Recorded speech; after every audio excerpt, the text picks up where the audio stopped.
It's long been believed that half of the fairies are good and the other half are mischievous or evil-natured. Additionally, each type rules over a different half of the year. Irish legend holds that the mischievous and evil-natured fairies are most active from Halloween through Beltane, May 1st, and the good ones are most active from Beltane through Halloween.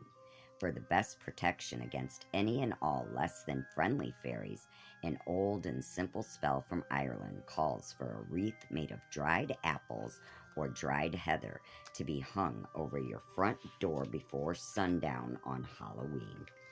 To increase the wreath's protective power, attach one or more small iron bells to it. This spell guarantees that the fairies will steer clear of your house and all who dwell within it.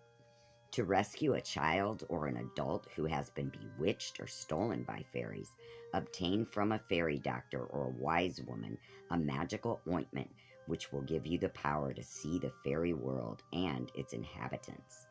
After rubbing this ointment upon your eyelids, go to a crossroads on Halloween and wait for the fairies to pass as they head to their November Eve festival of dancing and merriment.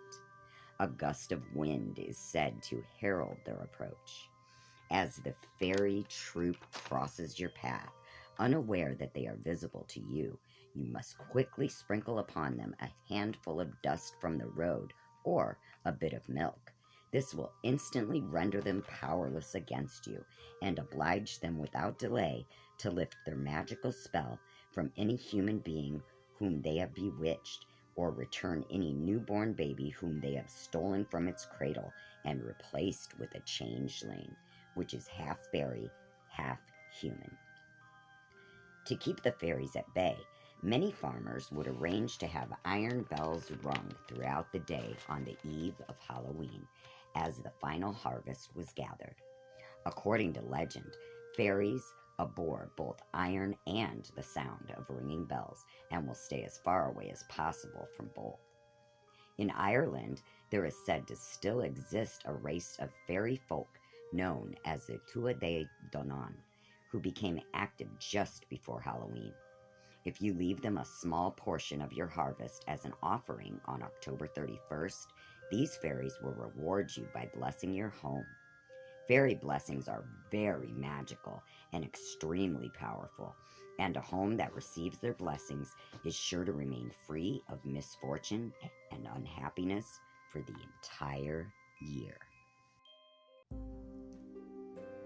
A spell to enable a person to perceive fairy rings and to hear the sound of fairy music calls for the following herbs to be gathered, diced, and then baked into a tiny oaten cake: bay, mistletoe, rue, thyme, vervain, and yarrow.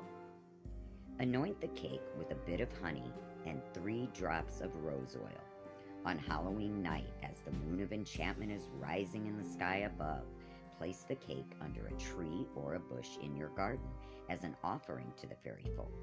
According to witches' lore, if your magic is true and your heart is sincere, the fairies will open their secret, wondrous world to you right before your very eyes. When the frosty days are here, in the autumn of the year, and the woods are golden brown instead of green, today we hear the goblins say, time to have our holiday, time to celebrate the jolly Halloween. Hark, hark, hark, the ghosts are coming, hear their tap-tap at the door. We shall see them all tonight, we shall see each dancing sprite, fairies, gnomes, and goblins all, and many more. If you listen, you will hear piping notes so loud and clear, but you must be careful that you are not seen. For no fairy band will play if a mortal's in the way, so just watch and listen on this Halloween. See the red and golden light, see the jack-o'-lanterns bright. Do you wonder what so many strange things mean? Listen now, oh listen well, and the secret we will tell, because tonight is jolly Halloween. Happy Halloween, everybody. Blessed be.